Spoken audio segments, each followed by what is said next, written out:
السلام علیکم ورحمۃ اللہ وبرکاتہ نحمدہ ونصلی علی رسولہ الکریم واما بعد فاعوذ باللہ من الشیطان الرجیم بسم اللہ الرحمن الرحیم۔ آج ہم سورۃ العلق کی آیت نمبر 6 سے آیت نمبر 14 تک سیکھیں گے، اور لفظی ترجمے سے پہلے ہم تھوڑی سی تفسیر ان آیات کی دیکھیں گے اور ان آیات کی شان نزول کو پہلے دیکھیں گے تاکہ آیات سمجھنے میں آسانی ہو۔ تو آیت نمبر 6 سے لے کر آنورڈز پوری سورت تک کی جو آخر تک کی جو آیتیں ہیں وہ پہلی وحی کے کافی بعد نازل ہوئی تھیں۔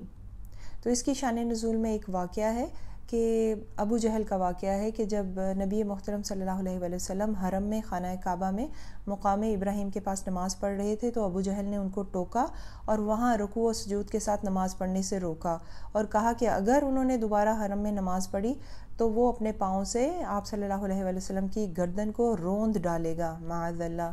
اس موقع پر پھر یہ آیات نازل ہوئی تھیں۔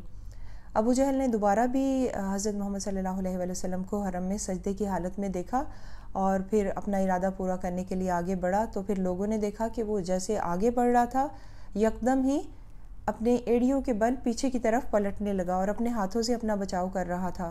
لوگوں نے ابو جہل سے پوچھا تو اس نے کہا کہ میرے اور محمد کے بیچ میں آگ کی خندق حائل ہو گئی تھی۔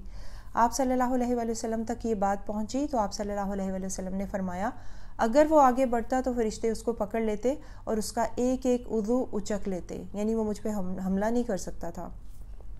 ابو جہل جو ہے یہ نبی پاک صلی اللہ علیہ وآلہ وسلم کا چچا تھا، یہ بہت پڑھا لکھا تھا، عربوں میں چند ہی پڑھے لکھے ہوتے ہیں، تو ابو جہل کو ابو الحکم کہا جاتا تھا، اپنے قبیلے میں وہ بہت معزز سمجھا جاتا تھا۔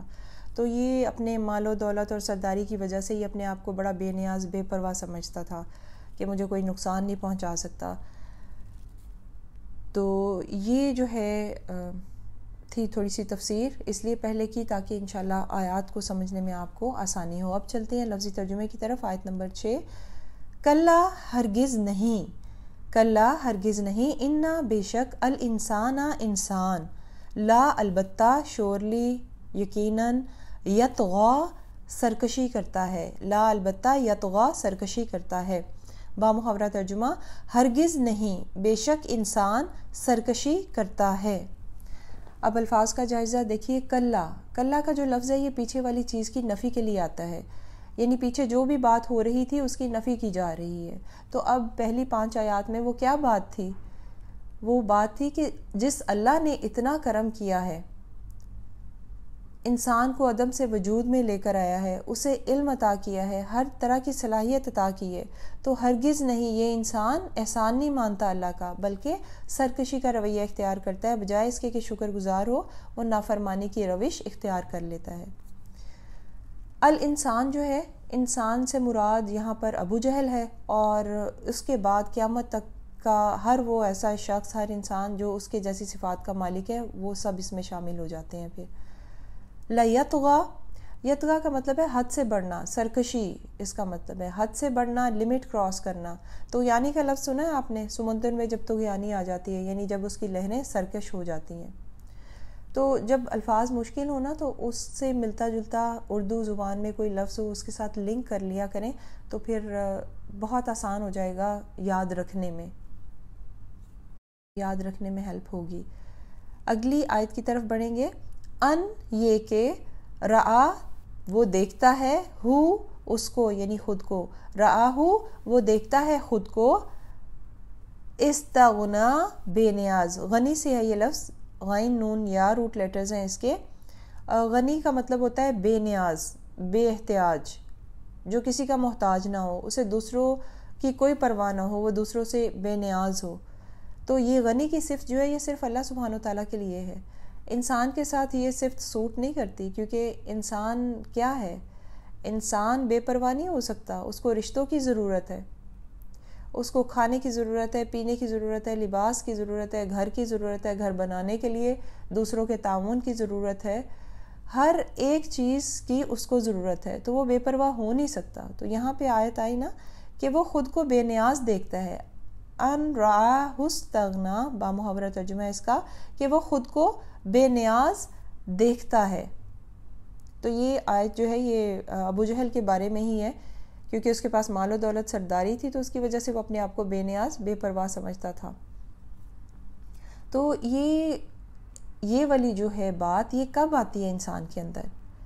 بے پرواہ کب انسان اپنے آپ کو سمجھنے لگتا ہے؟ جب انسان کے پاس مال و دولت، علم آنے لگتا ہے، اور اس پہ ترا یہ کہ کوئی رینک بھی مل جائے، پھر تو وہ جامے سے باہر ہونے لگتا ہے۔ وہ سمجھتا ہے کہ ہر چیز وہ زور بازو سے کر سکتا ہے، اسے کسی کی ضرورت نہیں ہے۔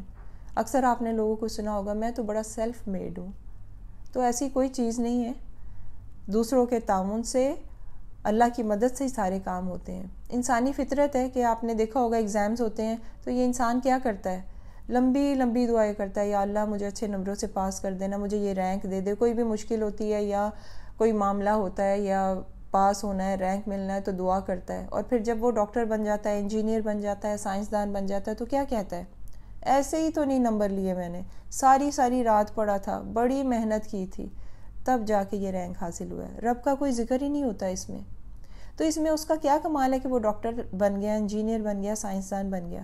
اگر اس کے والدین ہی غریب ہوتے، فی افورڈ نہ کر سکتے، یا اس کے والدین ہوتے ہی نہ، یا اس کے پاس یادداشت اچھی نہ ہوتی، یا اس کو ٹیچرز اچھے نہ ملتے، یا وہ صلاحیتیں اس کے اندر نہ ہوتی، وہ آنکھوں سے دیکھ ہی نہ پاتا، وہ وقت، وہ حالات، وہ مواقع اسے فراہم نہ ہوتے، تو کیا وہ ڈاکٹر بن سکتا تھا؟ انجینئر، سائنسدان بن جاتا؟ نہیں، یہ اللہ کا کرم ہے۔ اگلی آیت کی طرف بڑھیں گے۔ انا بے شک الہ کی طرف، ربی کا آپ کے رب، ربی رب کا تیرے یا آپ کے، الہ کی طرف، ربی کا تیرے رب کی طرف، الرجع پلٹنا ہے۔ با محاورہ ترجمہ، بے شک اس کو اپنے رب کی طرف لوٹنا ہے یا پلٹنا ہے۔ لفظ دیکھیے، رجع، اس کا مطلب ہے پلٹنا یا لوٹنا، ایک جگہ سے نکل کر واپس وہیں جانا۔ اب اس جیسے جملے کی ادائیگی اس دنیا میں ہم بہت بار کرتے ہیں۔ جب بھی کوئی وفات پا جاتا ہے تو کیا کہتے ہیں ہم؟ انا للہ و انا الیہ راجعون۔ یہی کہتے ہیں نا ہم کہ بے شک ہم اللہ ہی کے لیے ہیں اور اللہ ہی کی طرف ہم کو جانا ہے۔ لیکن کہتے تو رہتے ہیں، دل اس دنیا میں اٹکائے بیٹھے ہوتے ہیں، مگر انسان کو یقین ہے کہ موت آئے گی، مگر اپنے مرنے کا یقین نہیں آتا۔ دوسروں کی فوتگیوں پہ جاتا ہے، اسے لگتا ہے کہ اچھا ہاں یہ تو مر گیا، لیکن اپنے مرنے کی طرف نہیں آتا کہ میں نے بھی مر جانا ہے۔ اس کو اتنا یقین نہیں آتا اتنی جلدی کہ میں اتنی جلدی مر جاؤں گا۔ لمبی لمبی امیدیں باندھ کر بیٹھا ہوتا ہے انسان کہ ابھی میرے بچے چھوٹے ہیں، بڑے ہوں گے، اسکول جائیں گے، کالج جائیں گے، یونیورسٹیاں جائیں گے، پھر ان کی شادیاں ہوں گی، پھر میں بوڑھا ہو جاؤں گا۔ تو پھر بھی نہیں چاہے گا، کہیں موت نہیں آئے گی اس کے سوچ میں۔ پھر وہ کہے گا کہ میں بڑھاپا عبادت میں گزاروں گا، یہ کروں گا، وہ کروں گا۔ تو یہ جو دنیا ہے نا، یہ مومن کے لیے قید خانہ ہے۔ جو لوگ نیک اعمال کرتے رہتے ہیں، اللہ کے دیدار کا شوق رکھتے ہیں، آخرت کے لیے وہ کوششیں کرتے ہیں، وہ موت کے تصور سے گھبراتے نہیں ہیں، موت کو محبوب رکھتے ہیں اور شہادت کی خواہش رکھتے ہیں۔ سورہ کہف کی لاسٹ آیت ہے 110، مفہوم ہے جس کا کہ جو کوئی امید رکھتا ہے اپنے رب سے ملاقات کی، بس اسے چاہیے کہ وہ نیک اعمال کرے اور اپنے رب کے ساتھ کسی ایک کو بھی شریک نہ کرے۔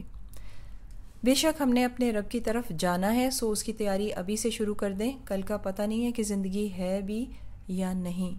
تو یہ ابو جہل کی طرف یہاں پر اشارہ ہے کہ وہ اپنے مال و دولت سرداری کی وجہ سے اپنے آپ کو بڑا بے نیاز بے پرواہ سمجھتا ہے، تو آخر کو اسے لوٹ کر اللہ سبحانہ وتعالیٰ کے پاس ہی جانا ہے، وہاں پر اس کی ساری بے نیازی بے پرواہی دھری کی دھری رہ جائے گی۔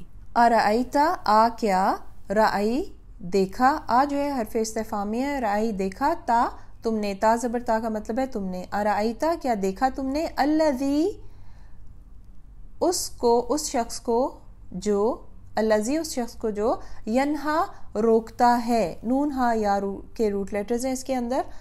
بچوں کو کبھی ہم انگلی کے اشارے سے کہتے ہیں نا نہیں، یہ کام نہیں کرنا، تو نہیں کا کیا مطلب ہے؟ ہم کیا کر رہے ہوتے ہیں؟ بچوں کو کیا کہہ رہے ہوتے ہیں؟ منع کر رہے ہوتے ہیں۔